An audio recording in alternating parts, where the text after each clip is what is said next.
Some critics have said that the Beast Games and MrBeast himself are just evil for doing this. How dare he dangle a carrot in front of people and then randomly push them off? I am not weak.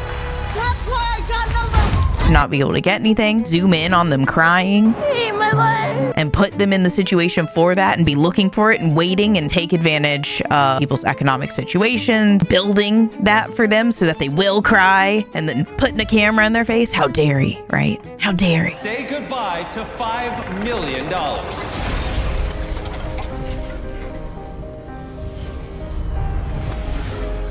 The strangest thing about the new Beast Games isn't the alleged scandals, the comparison to Squid Game. Unlike every other gaming TV show in history, there's no specific hook in Beast Games. Welcome to Beast City. It has a ton of dumb luck, like Deal or No Deal, social strategy, like Survivor, I swear on everything, I will not take a bribe. random trivia knowledge, like Jeopardy. Start off with the white team. Let's see what they have written down. The Rolling Stone. But when a game show is about everything, it's kind of about nothing. So you might think, well, it's called Beast Games, so MrBeast is the hook, right? Welcome to the city I built for you. And for marketing purposes, yeah, that's partially true. It's his name, his brand, his usual strategy of making everything bigger and better than everybody else. He's broken multiple records for this specific show. It's the marketing and it works. And it even got the show to the top of Amazon Prime, generated enough buzz, some of it through controversy, to get people talking. But once you click on the show, what's the point? I binged a ton of YouTube videos about the Beast Games, looking for an answer to one question. What is the game of the Beast Games? Most commentators, YouTubers, Twitterers focused on the controversies. No one was talking about the actual games. The first thing that I noticed about Beast Games is that they aren't built around skill or strategy. If you've ever watched a MrBeast YouTube video, in Beast Games, there are far more moments of emotional resonance. I just want people to know I really do care about them. Scenes of people crying, scared, overjoyed. This emotional focus is where the exploitation conversations come from. He's compared them to a number, kind of like Squid Games. Well, there's many reasons that comparison comes to mind. He's even done his own Squid Games, but this in particular has some eerie similarities, and one of them is that they use numbers to refer to the people. And so they say it's flaunting his wealth and it's exploiting desperate contestants. Okay, but is it? Let's look at it from the other side. MrBeast is giving people money they didn't have before. Life-changing money. The very first game that we see is him allowing people to leave for a sum of money. Before the games begin, I have an offer for all of you. Most shows have a grand prize of $1 million. But on our show, we're going to give away $1 million before we even play the first game. And technically nothing's free. These people are on a TV show. We have to think about how much work went into them getting on the show, but I think the first people that were voted off got like, what, 20 grand? I think whatever they went through to get on that show was probably worth 20 grand. Maybe not some of the, scandal stuff that we're not going to talk about in this video, but just the process of getting on a TV show, on it for a day or two, having flown out, all of that sounds very worth 20 grand to me. I don't know about you, but the real question that many people are asking is, and not everyone's outright calling him evil, that thinks in this methodology. They're thinking, why have we reached a point in society where this competition exists in the first place and people are trying to just pay their bills, get out of debt? Before, it used to be cute, like, oh, I want to get my wife a nice Christmas present or something. The stakes were lower.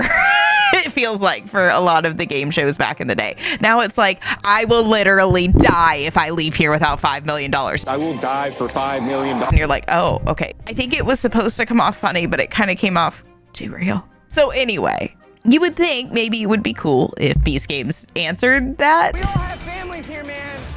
There are And actually think about the morality behind that and the economics behind it and like go into some deep stuff. Imagine the games if they actually mirrored something in society.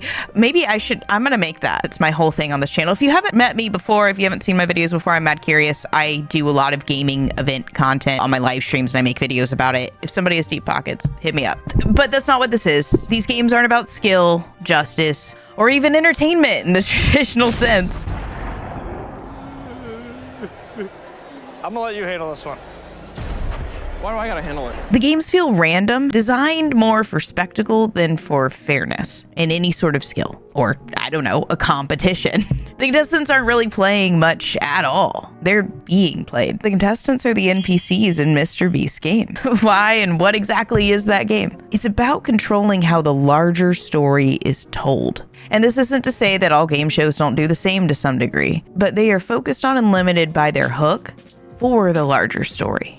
So what's the hook here? Think about it. $5 million prize. Envy. 948 players left. One winner. Curiosity. Trapdoors and dramatic screams. Surprise and awe. Record-breaking budgets and cameras. Sheer spectacle. Contestants pressing buttons for instant cash. Tension. Moments of self-sacrifice. In order for your team to move on, someone must sacrifice themselves, meaning that they will have to, at their own will, walk away from $5 million. Admiration.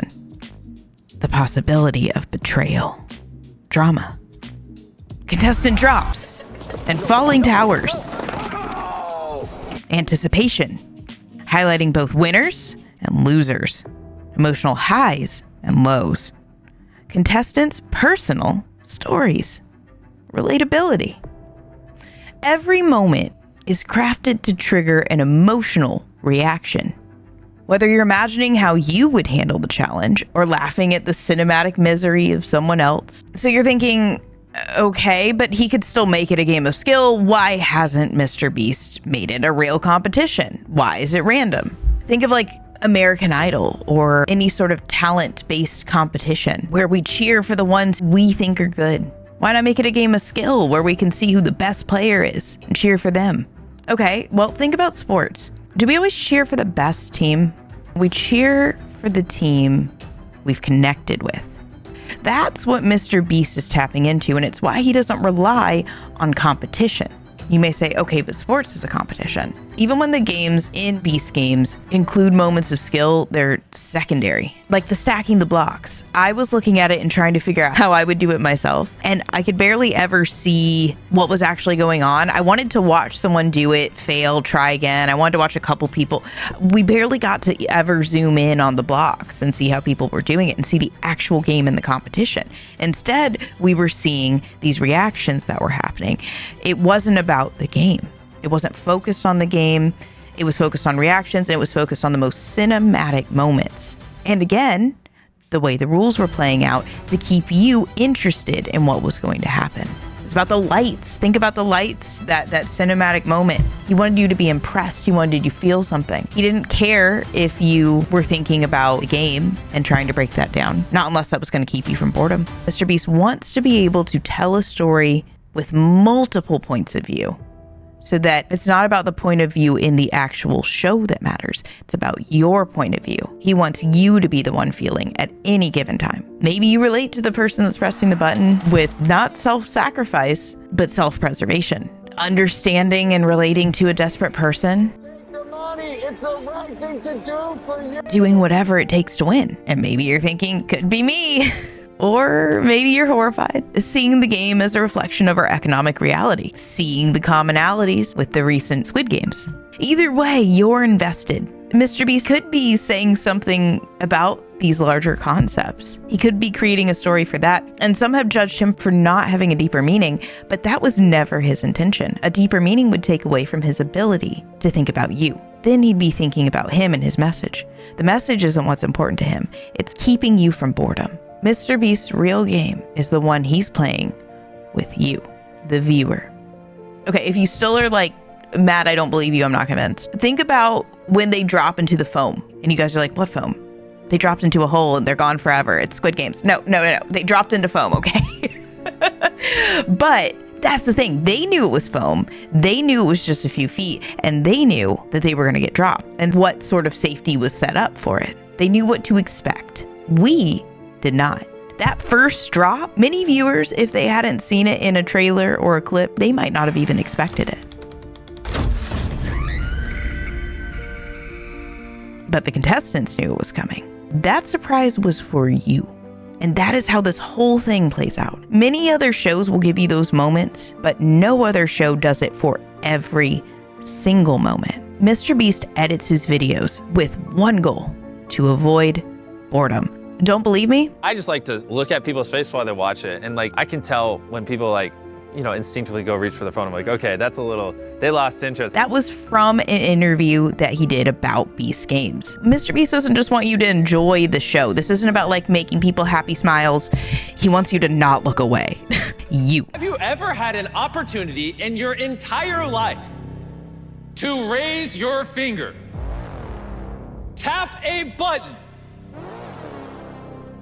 and instantly give yourself $50,000 in cash? He wasn't just talking to the contestants when he said many of his lines. He was talking to us, the viewer. I was thinking that. I don't have an opportunity to press that button right now, and I'd quite like to. Give me. Every decision, from the scale of the prize to the pacing of the eliminations, it's made with one thing in mind: retention. That's the game he's playing. The game is about you. And guess what?